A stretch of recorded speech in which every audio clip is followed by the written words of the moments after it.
तेजी से कार्य करने लगेगी, तेजी से स्पंदन होने लगेगा और नाड़ियों में जो गतिशीलता आनी चाहिए वो आएगी। और नाड़ियों में गतिशील आने का तात्पर्य है कि दूसरे द्वार को हम खोल सकेंगे। जैसे कि मैं आपके सामने कुंभक कर रहा हूं।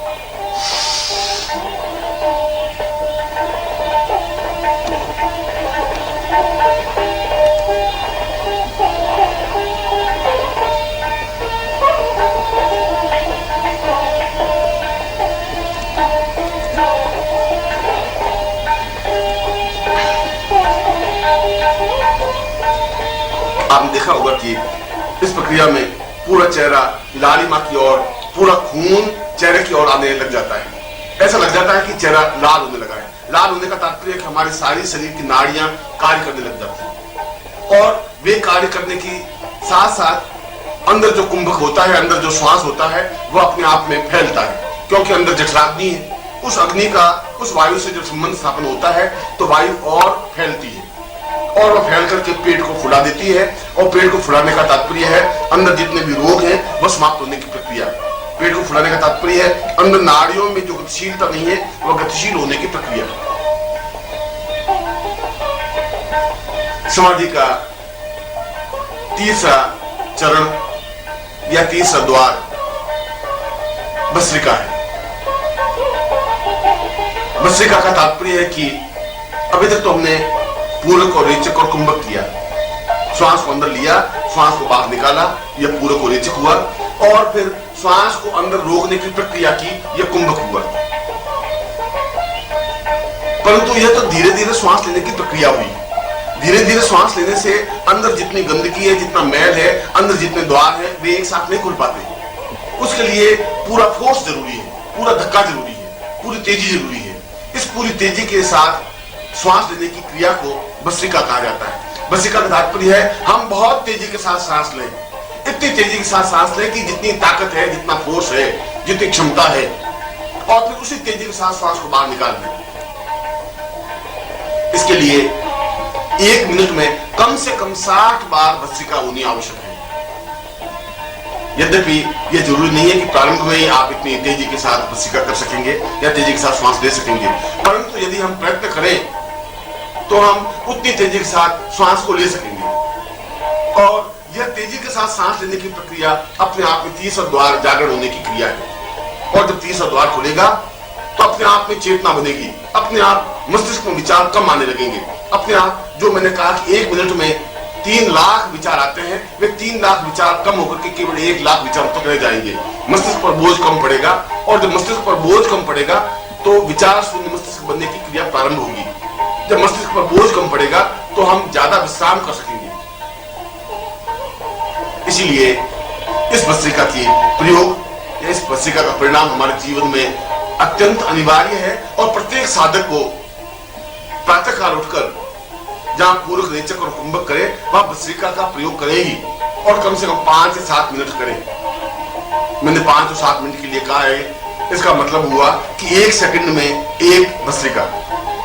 1 मिनट में अगर 60 भस्त्रिकाएं करनी हो तो फिर हमें पूरे 1 सेकंड में 1 बार भस्त्रिका करनी होगी। तेजी के साथ सांस लेना होगा, तेजी के साथ सांस छोड़ना होगा।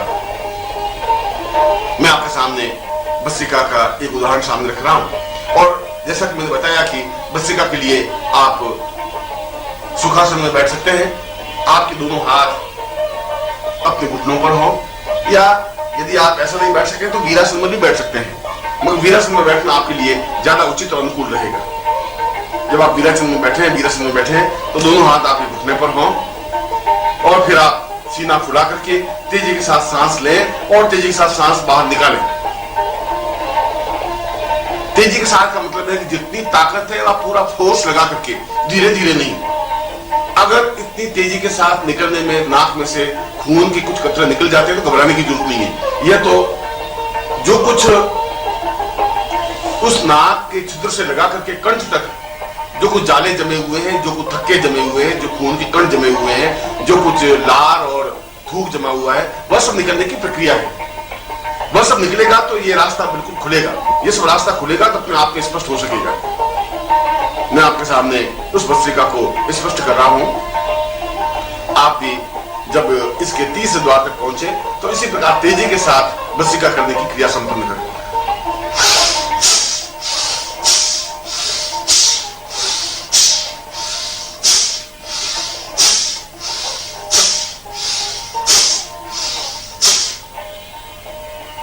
हम देखा होगा कि यह निरंतर आवाज होने की प्रक्रिया होनी चाहिए। आवाज का तात्पर्य है कि वह प्राणों के साथ में तेजी के साथ सांस बाहर निकलता है, तेजी के साथ सांस को अंदर गहराई के साथ लेना है, इस प्रकार से तेजी के साथ ले, मगर जिस प्रकार से ले उसी प्रकार से उसमें पूरा ताकत, पूरा फोर्स सांस निकालने की क्रिया पर है, पूरा फोर्स सांस देने की क्रिया पर है। मगर इसके लिए धीरे धीरे करने की जरूरत नहीं है। प्रारंभ में धीरे धीरे अभ्यास करना होगा। प्रारंभ में ऐसा हो सकता है, मगर जब आपका अभ्यास हो जाए तब आप उस प्रक्रिया के करें जहां 1 मिनट में 60 बार भस्त्रिका होती है।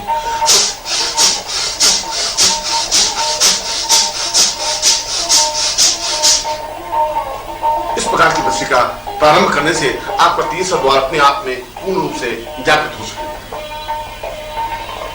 इसके बाद में जब आपका तीसरा द्वार जागृत हो जाए या हम तीसरे द्वार तक पहुंच जाएं, तब चौथे द्वार की ओर प्रवेश करने की क्रिया संपन्न करनी चाहिए। चौथे द्वार में प्रवेश करने की क्रिया केवल इस प्राणायाम और भस्त्रिका के बाद ही संभव है। इस चौथे प्रकार की क्रिया में यह जरूरी है कि हम बिल्कुल शांत तुरंत भस्त्रिका के बाद बैठ जाएं। जो भी भस्त्रिका समाप्त करें उसमें किसी प्रकार का विलंब नहीं हो। जब हम भस्त्रिका समाप्त कर दें, संपन्न कर लें, चाहे हम 1 मिनट करें या 5 मिनट करें या 7 मिनट करें, एक स्वस्थ व्यक्ति 5 या 7 मिनट से ज्यादा भस्त्रिका नहीं कर सकता। यदि अभ्यास जब योगी करते हैं तो 7, 8, 10, 15 मिनट भी कर सकते हैं, मगर इस प्रक्रिया में पूरा शरीर गर्म हो जाता है, तेजी के साथ लावे की तरह, लाल स्वरूप अंगारे की तरह हो जाता है। शरीर की सारी नाड़ियां अपने आप में गतिशील हो जाती हैं, मस्तिष्क में खून का प्रवाह तेजी के साथ होने लग जाता है और सारा शरीर अपने आप में हल्का हो जाता है। और ठीक जो भस्त्रिका समाप्त की उसके बाद सुखासन में बैठ करके, जिस प्रकार से मैं बैठा हूं उसी प्रकार से बैठ करके पूर्ण रूप से शांत हो जाए। ऐसा लगे कि जैसे किसी प्रकार की शरीर में हलचल नहीं हो, शरीर में किसी प्रकार का उद्वेग नहीं हो, आंदोलन नहीं। भस्त्रिका समाप्त करते ही आंख मूंद करके 5 मिनट तक बिल्कुल निश्चल निष्कंप भाव से बैठे रहने की क्रिया को यह चौथे द्वार की जागरण अवस्था कहा जाता है, जिसको ध्यान कहा गया है। मैं भस्त्रिका समाप्त करते ही आंख बंद हो जाती है, मस्तिष्क स्थिर हो जाता है और किसी प्रकार का हलचल या आंदोलन या गति शरीर में नहीं रह पाती। जैसा कि मैंने इस भस्त्रिका को संपन्न किया और उसके बाद में ध्यान प्रक्रिया में आंख बंद करके बैठ गए।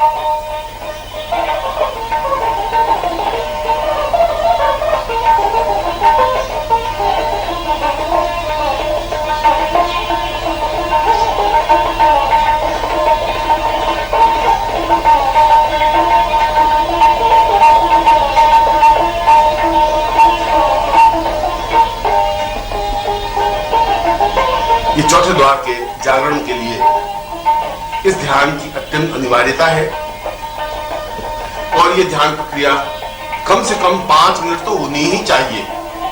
ज्यादा से ज्यादा 10 या 15 मिनट का अभ्यास बढ़ाना चाहिए। एक स्वस्थ व्यक्ति इस ध्यान प्रक्रिया को 32 मिनट तक ले जा सकता है। 32 मिनट तक ले जाने की क्रिया को जीवन की पूर्णता कहा गया है। यूं तो इसके बाद अभ्यास होने के बाद तो 1 घंटे का ध्यान या 2 घंटे का ध्यान या 5 घंटे का ध्यान या 10 घंटे का ध्यान भी हो सकता है, क्योंकि ध्यान में हमारे श्वास की गति, श्वास का प्रवाह अत्यंत धीमा हो जाता है। हम जो श्वास लेने की क्रिया करते हैं वो बहुत धीमे धीमे हो जाती है। इसलिए इस ध्यान में ये जरूरी है कि हम निश्चल निष्कंप भाव से बैठे रहें और कोशिश ये करें कि बाहरी समाज से हम कटे हुए हों। बाहर आवाज होती भी है तो धीरे धीरे हमारे कानों में नहीं आए, इस बात की हम कोशिश करें। यद्यपि प्रारंभ में बाहर जो बर्तन भी आवाज होगी तो बर्तन की आवाज कानों में आएगी। यदि कोई बच्चा चिल्लाएगा तो उसकी चिल्लाहट भी हमारे कानों में आएगी। मगर यदि आप 10 मिनट का ध्यान करने की क्रिया में आ जाते हैं और 10 मिनट के ध्यान के बाद में 11वें, 12वें या 15 मिनट में ध्यान में जाते हैं तो धीरे धीरे आप बाहरी आवाज बंद हो जाएगी। बाहर यदि आवाज हो भी रही है तो आपके कानों में आएगी मगर आपके शरीर को किसी प्रकार की गति नहीं देगी। यह अपने आप में ध्यान की प्रक्रिया है। ध्यान की प्रक्रिया का मतलब आंख बंद कर देना नहीं है। ध्यान की प्रक्रिया का मतलब है कि जब आप धीरे धीरे अंदर उतरने की क्रिया करते हैं तो बाहरी शरीर से आपका संपर्क कट जाता है।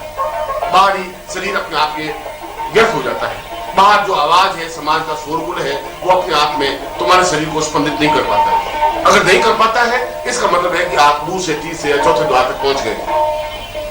यह चौथे द्वार तक पहुंचने की क्रिया अपने आप में ध्यान के माध्यम से ही जरूरी है, ध्यान के माध्यम से ही संभव है। ध्यान प्रक्रिया से कई लाभ हैं। एक तो यह विचार शून्य मस्तिष्क तेजी के साथ अग्रसर करता है। बहुत तेजी के साथ हम विचार शून्य मस्तिष्क बना सकते हैं। जो 1 मिनट में 3 लाख विचार आपके मस्तिष्क में आते थे, जब आप ध्यान प्रक्रिया में आते हैं तो केवल 3000 विचार रह जाते हैं। इसका मतलब है कि हमने 100 गुना ज्यादा कम कर दिया है। उस मस्तिष्क को ज्यादा हमने विश्राम दिया, मस्तिष्क ज्यादा स्थिर हुआ और फिर हम अंदर जाने की प्रक्रिया जब प्रारंभ करते हैं तो अपने आप में विचित्र और अलौकिक दृश्य हमें दिखाई देने लग जाते हैं। ऐसा लगता है कि ध्यान में हमें लगेगा कि हिमालय पहाड़ है और कंदराएं हैं, गुफाएं हैं, आप उसमें बैठे हैं और समाधि में रत हैं। आप ऐसा भी देख सकें कि आप तालाब पे नहा रहे हैं, या उस ध्यान में ऐसा भी देख सकते हैं कि आप किसी की चक्कू मार के हत्या कर रहे हैं, या आप लूट मार कर रहे हैं, या झूठ बोल रहे हैं, या व्यापार कर रहे हैं। जो कुछ भी आप दृश्य देख रहे हैं वे आपके गत जीवन के दृश्य हैं। इसका मतलब है कि आप पूरे जीवन में कहां थे और किस प्रकार के थे, यह सब अनुभूतियां चौथे द्वार के प्रवेश के बाद में स्पष्ट हो जाती हैं। चौथे द्वार में जब प्रवेश करते हैं, जब ध्यान प्रक्रिया हम जाते हैं तो हमें मालूम पड़ जाता है कि हम पूरे जीवन में कहां थे, किस प्रकार के थे। और यदि हम और गहराई में जाते हैं तो हमें यह भी मालूम पड़ जाएगा कि हम किस शहर में हमारा पूरा जीवन था। हम पूरे जीवन में व्यापारी थे या नौकरी पेशा थे, या साधु थे या सन्यासी थे, या योगी थे या दुष्ट थे या भले आदमी थे, और हमारी मृत्यु किस प्रकार से हुई, क्यों हुई, कहां हुई, कब हुई। ये सारी पूरे जीवन को देखने की क्रिया चौथे उस द्वार को दस्तक देने से, चौथे द्वार को खोलने से अपने आप में स्पष्ट हो जाती है। जब ध्यान लगाने की प्रक्रिया 32 मिनट की हो जाए, जब हम अकंप और अविचलित भाव से 32 मिनट तक बैठे रहने की क्रिया संपन्न कर सकें तो समझना चाहिए कि ध्यान प्रक्रिया का एक चरण पूरा हुआ। फिर हम 5वें द्वार तक या 5 बिंदु तक पहुंचते हैं। और 5 बिंदु तक पहुंचने के लिए यह जरूरी है कि हम ध्यान में जिस अवस्था में है वहां हम चेतनावस्था में है, वहां हम निष्क्रिय नहीं है। हमारा मस्तिष्क बिल्कुल हमारे ध्यान के साथ में है, और जब साथ में है तो अभी तक तो जो कुछ दृश्य आ रहे हैं केवल वही देख रहे हैं। हमारे पास में कोई गति नहीं है, हमें इसका कोई ज्ञान नहीं है कि हम कौन से दृश्य देखें और कौन से दृश्य नहीं देखें।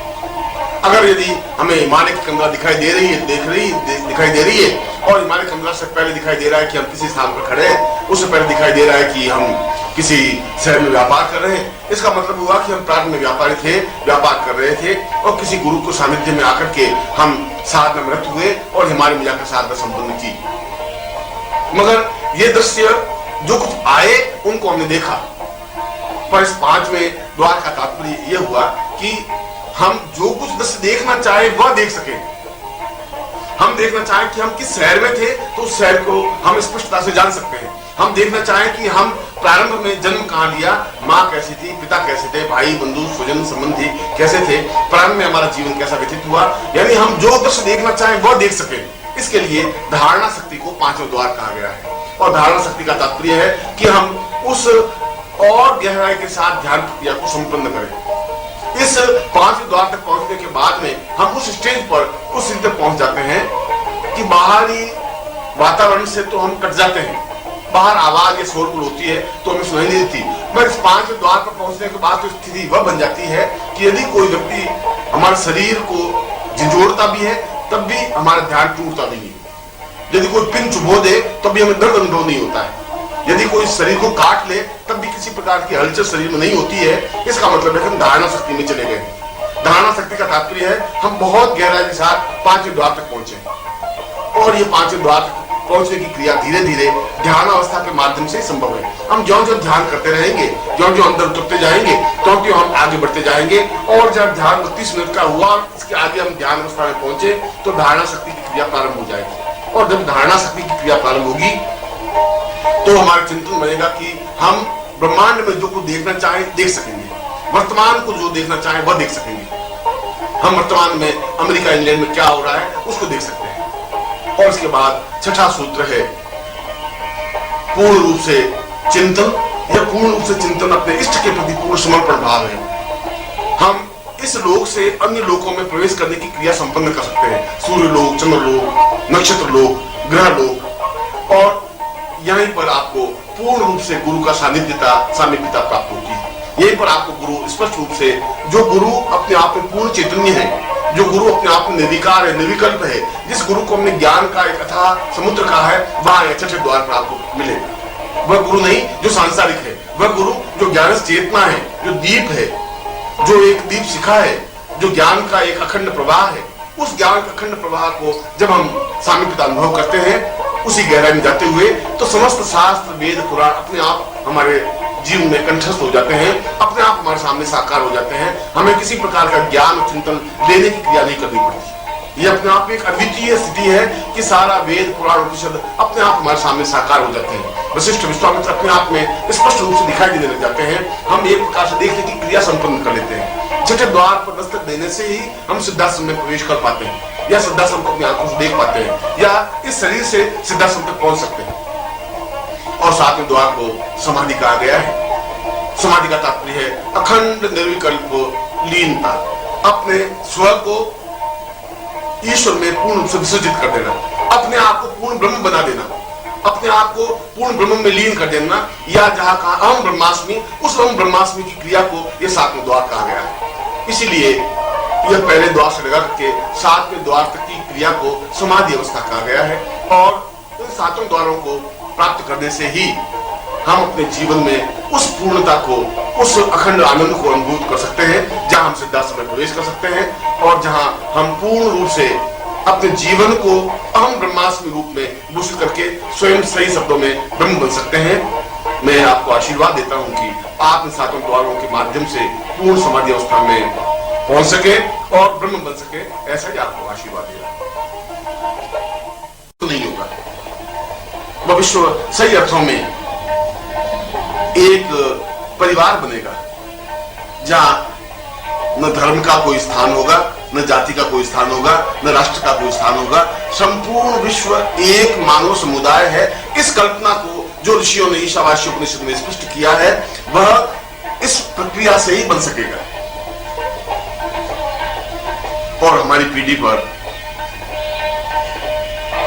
और हमारी पीढ़ी के लिए यह जरूरी है कि हम इस कार्य के लिए प्रयत्नशील हों। यह जरूरी है कि हम इसके लिए आगे बढ़ें। यह जरूरी है कि हम ऐसा प्रयत्न करें जिसके माध्यम से थॉटलेस माइंड बना सकें।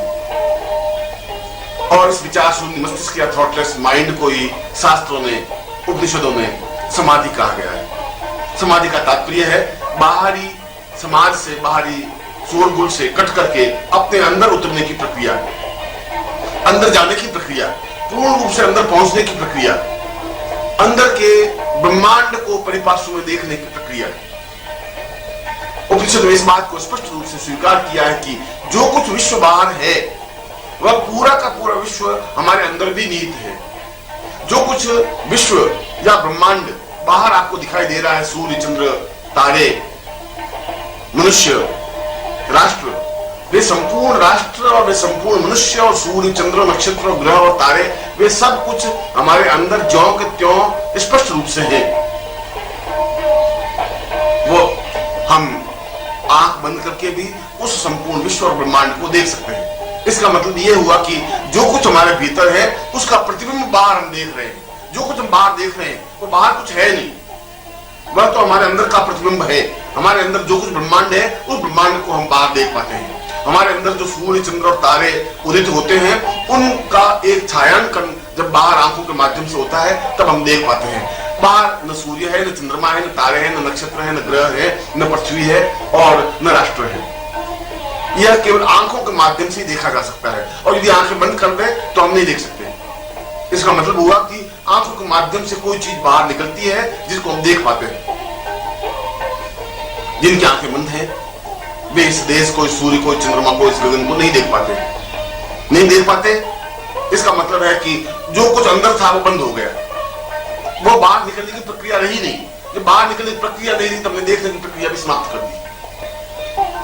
इसलिए शास्त्रों ने कहा है कि बाहर देखने की अपेक्षा यदि हम अंदर देख सकें तो यह ज्यादा प्रामाणिक होगा, ज्यादा स्पष्ट होगा, ज्यादा सही होगा, ज्यादा यथार्थ होगा।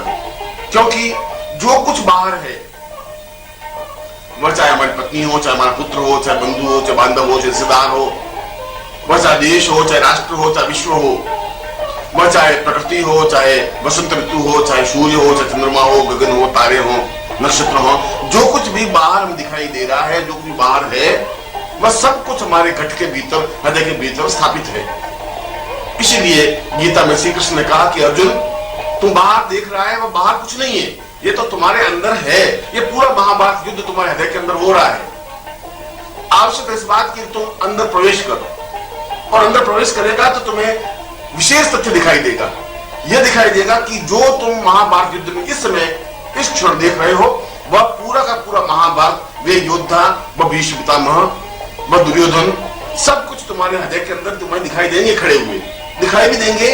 मगर साथ साथ यह भी स्पष्ट होगा कि इनकी भविष्यता क्या है, इनका भविष्य क्या है, क्या होने वाला है। बाहर हम जो देखते हैं वह तो केवल जो है वही दिखाई देता है, मगर घट के अंदर जो कुछ है वह तो दिखाई देता ही है। इसके साथ साथ यह भी दिखाई देता है कि ऐसा क्यों हो रहा है, यह भी दिखाई देगा कि इसका परिणाम क्या होगा, यह भी दिखाई देगा कि इसका समापन कहां होगा। इसलिए घट के भीतर देखने की क्रिया, हृदय के भीतर देखने की क्रिया अपने आप में एक अहम मान्यता है, एक श्रेष्ठता है, एक अद्वितीयता है। हम अंदर कैसे देख सकते हैं, हम अंदर कैसे प्रवेश कर सकते हैं? क्या कोई ऐसी युक्ति, क्या कोई ऐसी तरकीब, क्या कोई ऐसी प्रक्रिया है जिसके वजह से, जिसके तरीके से हम अंदर प्रवेश कर सकें? इस अंदर प्रवेश करने की क्रिया को समाधि कहा गया है, और इसके 7 चरण हैं, 7 बिंदु हैं, 7 तथ्य हैं। उन 7 तथ्यों पर चलकर हम अंदर प्रवेश कर सकते हैं। और जहां 7वें द्वार पर हम पहुंचते हैं, जहां हम 7वें बिंदु पर पहुंचते हैं, वही संपूर्ण ब्रह्मांड हमारे सामने साकार स्पष्ट दिखाई देता है। इसलिए यह जरूरी है कि हम एक एक द्वार से अंदर प्रवेश करते जाएं, हम अंदर देखते रहें। इस अंदर जाने की प्रक्रिया को समाधि कहा गया है। इसलिए समाधि का तात्पर्य आंख बंद कर देने को समाधि नहीं कहते हैं। समाधि का तात्पर्य बिल्कुल निश्चल भाव से बैठे रहने की क्रिया को समाधि नहीं कहते हैं।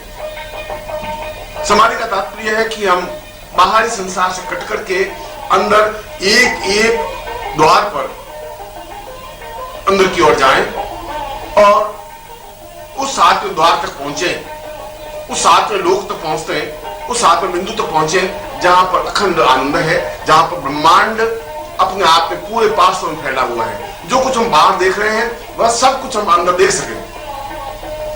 और बाहर देखने की प्रक्रिया तो एक छोटी सी प्रक्रिया है। हमारी आंख जितनी दूरी तक देखती है उतनी दूरी तक ही देख सकती है। अच्छे से अच्छे और श्रेष्ठ से श्रेष्ठ आदमी की आंख 500 फीट से ज्यादा दूरी तक नहीं देख सकती। इसका मतलब हुआ कि 1 मील दूर बैठी कोई घटना को हम नहीं देख पा रहे हैं, 5 मील दूर कोई घटना घटित हो रही है तो हम देख नहीं पा रहे हैं। और जब वो नहीं देख पा रहे तो पूरे ब्रह्मांड में क्या क्या घटनाएं घटित होती हैं देखने का सवाल ही नहीं पैदा होता। इसलिए आंखें हमारा बहुत ज्यादा साथ नहीं देती। मगर यदि हम अपने अंदर प्रवेश करके उस पूरे ब्रह्मांड को देखें तो एक ही दृष्टि में हम पूरे ब्रह्मांड को एक साथ देख सकते हैं। उदाहरण के लिए जिस प्रकार से यहां बैठे बैठे संपूर्ण भारतवर्ष को हमारी आंखें नहीं देख सकती, मगर यदि भारतवर्ष को एक कागज पर एक नक्शे के रूप में उतारें और यह स्पष्ट करें कि यह राजस्थान है, यह कश्मीर है, यह मध्य प्रदेश है, यह उत्तर प्रदेश है, तो हमारी आंखें उस पूरे भारतवर्ष को एक साथ देख सकेगी। ठीक उसी प्रकार से हम बाहरी दृष्टि में संपूर्ण ब्रह्मांड को नहीं देख सकते, परंतु यदि हम अंदर प्रवेश करते हैं, यदि हम 7वें द्वार को उल्लंघन करके 7वें द्वारों तक पहुंच करके ब्रह्मांड तक पहुंचते हैं तो पूरे ब्रह्मांड को हम एक साथ देख सकते हैं। और जब पूरे ब्रह्मांड को एक साथ देख सकते हैं तो ब्रह्मांड में कहां क्या घटना घटित हो रही है हम एक क्षण में अनुभव कर सकते हैं। यहाँ बैठे बैठे सूर्य लोक में क्या हो रहा है, चंद्र लोक में क्या हो रहा है, नक्षत्र लोक में क्या हो रहा है, गंधर्व लोक में क्या हो रहा है, अमेरिका में, इंग्लैंड में या किस स्थान पर क्या घटना घटित हो रही है, यह हम बिल्कुल यहाँ बैठे बैठे एक क्षण में ही देख सकते हैं। और यह भी देख सकते हैं कि इस घटना का इफेक्ट, इस घटना का परिणाम क्या होने वाला है। अंदर के उस ब्रह्मांड को देखने से यह सबसे बड़ा लाभ है कि जहां उसको संपूर्णता के साथ देखा जा सकता है वहां इसके परिणामों के बारे में भी निर्णय लिया जा सकता है। अपने सामने बिल्कुल स्पष्ट साकार हो जाएगा कि यह आगे जाके घटना इस रूप में खड़ी होगी, और यदि वह घटना प्रतिकूल है तो उसमें हस्तक्षेप करके उसको अनुकूल बनाया जा सकता है। इसीलिए अंदर प्रवेश करके उस पूर्णता के साथ देख लेने की प्रक्रिया को जीवन का सर्वोच्च उपाय बताया गया है। इसीलिए समाधि को जीवन का पूर्ण हेतु, पूर्ण चिंतन, पूर्ण विचारधारा स्पष्ट की गई है। जो सही अर्थों में मानव है, जो सही अर्थों में जीवन की कल्पना करते हैं, जो सही अर्थों में यह समझने का चिंतन करते हैं कि मुझे अपने जीवन में उस पूर्णता को प्राप्त करना है जो हमारे पूर्वजों ने, ऋषियों ने प्राप्त किया, जो त्रिकालदर्शी कहलाए। और त्रिकालदर्शी का मतलब है वर्तमान को, भूतकाल को, भविष्य काल को, तीनों कालों को एक साथ देखने की प्रक्रिया। उनके पास ऐसी कोई साधना नहीं थी, उनके पास ऐसा कोई विचार सागर नहीं था, वह तो केवल अपने अंदर उतरने की प्रक्रिया थी। और अंदर उतर करके एक द्वार, दूसरा, तीसरा, चौथा, पांचवा, छठा और सातवें द्वार पर पहुंच करके वो संपूर्ण ब्रह्मांड को एक साथ देने की क्रिया थी। और जब एक साथ देखने की क्रिया उनके पास होती थी तो वर्तमान को देख पाते थे। जब वर्तमान को देख पाते थे तो इसका भूत उसके सामने बिल्कुल साकार स्पष्ट होता था। यह मालूम पड़ सकता था कि भूतकाल में क्या घटना घटी है, कैसी घटना घटी है, और उसका भविष्य काल उसके सामने साकार होता था कि भविष्य में यह घटना किस प्रकार का मोड़ लेगी या इस घटना का इफेक्ट, परिणाम, प्रभाव क्या होगा। यह हमारे लिए अत्यंत जरूरी है। वर्तमान जीवन के दुखों को समझने के लिए जरूरी है कि हम अपने पिछले जीवन को देखें, पिछले जीवन को अनुभव करें कि क्या तरीके हैं, कौन से कारण हैं जिसकी वजह से हम जीवन में दुख और परेशानियां भोग रहे हैं।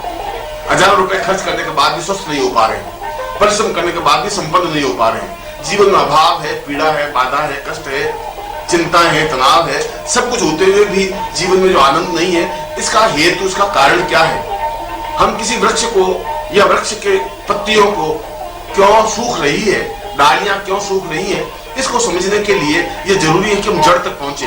कहीं ऐसा तो नहीं है कि जड़ में दीमक लग गई हो और जड़ कट रही हो, ऐसा तो नहीं है कि जड़ सूख रही हो, ऐसा तो नहीं है कि जड़ में किसी प्रकार का रोग पैदा हो गया हो। जड़ तक पहुंचेंगे तो हम उन वृक्ष की शाखाओं को और वृक्ष को देख पाएंगे। इसीलिए इस वर्तमान जीवन को समझने के लिए हमारा गत जीवन और पूर्व जीवन भी समझना जरूरी हो जाता है, और यह समाधि के द्वारा ही संभव है। अब मैं समाधि के उन सातों बिंदुओं को आपके सामने स्पष्ट कर रहा हूं। समाधि के इन सातों बिंदुओं को मैं स्पष्ट कर रहा हूं, जिसके माध्यम से हम थॉटलेस माइंड या विचार शून्य मस्तिष्क या ब्रह्मांड दर्शन प्रक्रिया को स्पष्ट कर सकेंगे। इसके लिए पहला द्वार पूरक प्रक्रिया है। पूरक का मतलब है कि हम अंदर पहुंचने के लिए हमारे पास श्वास के अलावा और कोई रास्ता नहीं है। श्वास के माध्यम से ही हम अंदर पहुंच सकते हैं। बिना वायु के, बिना श्वास के हम जीवित रहने की कल्पना नहीं कर सकते। पूरक का तात्पर्य है हम अंदर वायु के साथ प्रवेश करें, क्योंकि वायु या प्राणवायु या श्वास प्रक्रिया सीधे हृदय स्थल पर और हृदय स्थल से होता हुआ नाभि स्थल पर पहुंचकर उसको हस्तक्षेप करता है, उसको प्रहार करता है।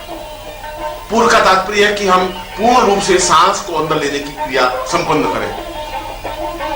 ये सामान्य मनुष्य को सांस लेने की क्रिया का ज्ञान नहीं है। वह उथली सांस लेता है, वह जो सांस लेता है वह केवल गले तक ही जा पाती है। श्वास लेने की प्रक्रिया का तात्पर्य है कि जो हम श्वास ले वह नाभि स्थल तक पहुंचे, नाभि स्पंदित हो। यदि आपने 2 महीने के बच्चे को नींद में सोते हुए देखा हो तो आपको लगेगा कि जो सांस ले रहा है तो नाभि उसकी बराबर स्पंदित होती रहती है, धड़कती रहती है। परंतु मनुष्य यदि नींद लेता है तो नाभि पर कोई स्पंदन नहीं होता। इसका तात्पर्य यह हुआ कि उसको श्वास लेने की क्रिया का ज्ञान ही नहीं है, या जो श्वास लेता है वह उथला है, छिचला है, कम है, वह केवल गले तक ही श्वास जा पाता है। इसलिए पूरक का तात्पर्य है कि हम जोरों से सांस लें, गहराई के सांस लें। हमारे कंठ से लगा करके नाभि तक सैकड़ों प्रकार का मल और जाले जमे हुए हैं। सैकड़ों प्रकार का कफ, थूक जमा होने की वजह से उसको भेद करके श्वास अंदर नहीं जा पाता, मगर वह कफ और वो जो जाले जमे हुए हैं उनको वायु के माध्यम से ही, प्रहार के माध्यम से ही दूर कर सकेंगे और धीरे धीरे श्वास अंदर जाने की प्रक्रिया करेगा। इसलिए पूरक का तात्पर्य है कि जोरों से सांस लेना या गहरी सांस लेना। इस गहरी सांस लेने की क्रिया के लिए भी ये जरूरी है कि पहले बाएं नथुने से सांस ले, फिर दाएं नथुने से सांस ले, फिर वापस बाएं नथुने से सांस ले, फिर वापस दाएं नथुने से सांस ले। इसलिए कि इन दोनों श्वास लेने की प्रक्रियाओं का अंदर प्रयोग अलग अलग रूप में है। जब बाएं नथुने से सांस लेते हैं तो पूरी हमारी भाव तंत्री जागृत होती है, चेतना तंत्री जागृत होती है। और जब दाहिने नथुने से सांस लेते हैं तो अंदर जितना भी हमारा द्वार है वह खुलने की प्रक्रिया प्रारंभ होती है। इसलिए दोनों नथुनों से बारी बारी से सांस लेने से बारी बारी से भाव संचलित होते हैं। यह जीवन की एक विशेष प्रक्रिया है, यह जीवन की श्रेष्ठ प्रक्रिया है। हम पहले दाहिने नथुने को अपनी उंगली से दबा लें और बाएं नथुने से बहुत जोरों से सांस लें। इतने जोरों से सांस लें कि हम जितना ज्यादा सांस ले सके लें, और वह सांस लेकर के हम उस बाएं नथुने को बंद कर दें और जो बाएं नथुने से सांस लिया है उसको दाहिने नथुने से वापस बाहर निकालें। यहां पर तीन प्रक्रियाएं हुई। एक तो हमने दाहिने नथुने को बंद किया,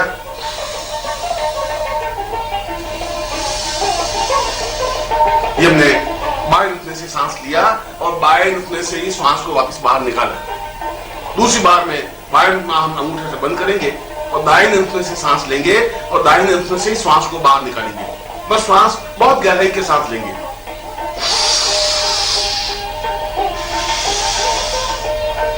ये दूसरी प्रक्रिया होगी। और तीसरी प्रक्रिया में बाएं नथुने से सांस लेंगे और दाहिने नथुने से निकालेंगे।